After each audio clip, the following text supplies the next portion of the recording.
তো বন্ধুরা, তোমাদের সাথে কিছু কথা বলার জন্য আসলাম। তো তোমরা তো সবাই জানো যে কিছুদিন আগে আমাদের জুবিনদা আমাদেরকে ছেড়ে চলে যায়। তো তার জন্য আমরা তো খুবই দুঃখিত যে মানে খুব কম বয়সে আমাদের জুবিনদা চলে যায়।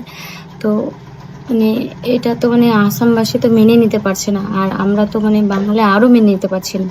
আর উনি যে বাংলার এত সুন্দর সুন্দর যে গান করেছিলেন, যেগুলো গানে দেব চিত বলো হিট হয়েছে, তো মানে আমি বিশেষ করে আমি আর কি জানতাম না যে ওই বাংলা গানগুলো যে মানে জুবিনদা করেছে।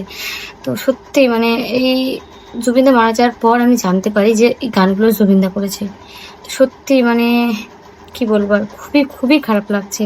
মানে আমি তো প্রত্যেক দিন জুবিনদার ভিডিও দেখে কেঁদে ফেলতেছি, কি আর বলবো।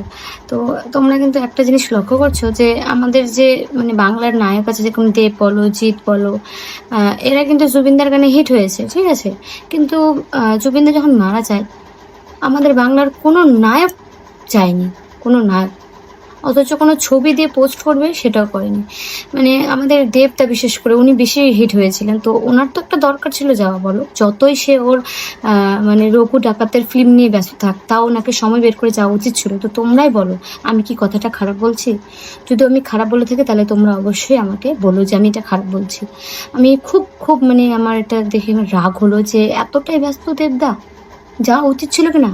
দেবদাকে আমি খুব খুব শ্রদ্ধা করতাম, খুব ভালোবাসতাম। এখন দেবদার প্রতি আমার কোনো ভক্তি নেই, মানে এই ব্যবহারটার জন্য।